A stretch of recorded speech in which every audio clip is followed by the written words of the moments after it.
Welcome to United Tools TV. I'm Dwayne from Oz Tool Talk. I'm here to review Bosch's 10.8V brushless impact driver and impact wrench.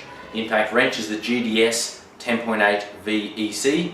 The impact driver is the GDR 10.8 V-EC. So these two tools are almost identical.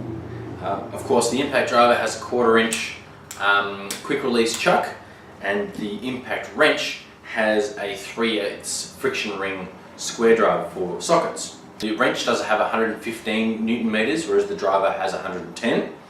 And they both are surprisingly powerful for such a small tool. With the impact driver, I had no trouble driving Phillips head screws, 65mm decking screws, even some 12 gauge hex screws, roofing screws. No problem at all. Once I tried a bugle batten screw on it, it was a bit much for it. You probably want to pre-drill. But yeah, I was for this sort of tool very happy with the power. The impact wrench had no trouble loosening anything in my engine bay. But also I got a bit cheeky and just thought I'd check how it goes with the wheel nuts on my station wagon, and I was so shocked that this tool was actually able to undo a few of my lug nuts. If I had persisted, I might have got all of them off. So that's not the intended use of these tools. If you're doing lug nuts all day, probably get a larger tool, but it just shows how much power that they have packed into these little units. I say little because they really are tiny. I don't have big hands, and yet you know, this is quite small in my hand. The 10.8V tools that have a battery stem pack like this one, because it goes into the handle's a little bit thicker than you might be used to from an 18V tool, but that's the only thing that's a little bit bigger. In terms of height, it is so much shorter than an 18V tool that you'll be shocked. If you want to get into an engine bay or into drawers and cupboards, there's going to be no tool that is going to be as maneuverable as these. Bosch seem to really be trying to make their 10.8V line really small, really differentiating it from 18V platforms, and they're certainly succeeding at that. Now, in terms of weight, you've got 0.95 a kilo without the battery, so maybe like 1.2 with the battery, so that's not going to drain on you at all. In terms of features, these tools have a battery indicator on them, so 3 little LED lights shows you whether it's less than 1/3 or between 1/3 and 2/3 or more than 2/3 full, so that's really good.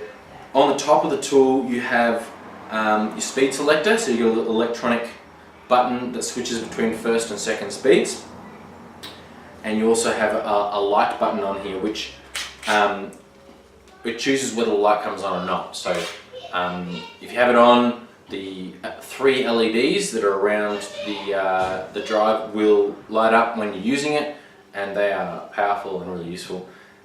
They turn off after about 5 seconds not being used, but you can also press that button and it won't come on at all. So that's really good. The first speed on the impact driver actually is notable in that it has very little torque in it, so you really won't even drive thin Phillips head screws into pine with it. What it's for is assembly work, you know, putting together IKEA furniture or working on a switchboard, you know, electric stuff, or when you've got little plastic clips, those sort of things where you don't want to over torque and break things, make them useless. This first speed is going to be really handy for that. Anything else that's more like building, you just have it in second speed all the time, and yeah, it's quite good.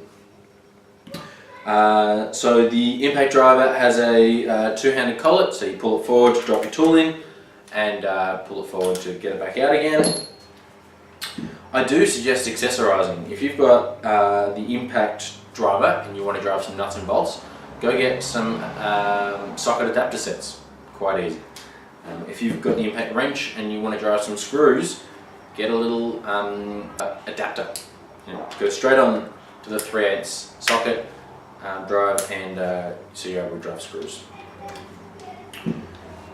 If you're using both all day long, then get both tools. They're really good.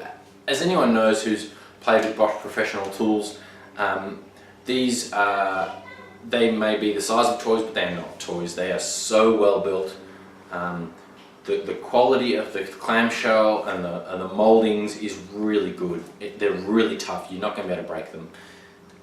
So anyway, that's what I think about these tools. I think you should go try one as well. Bosch's 12.8 volt line is expanding and getting better and better.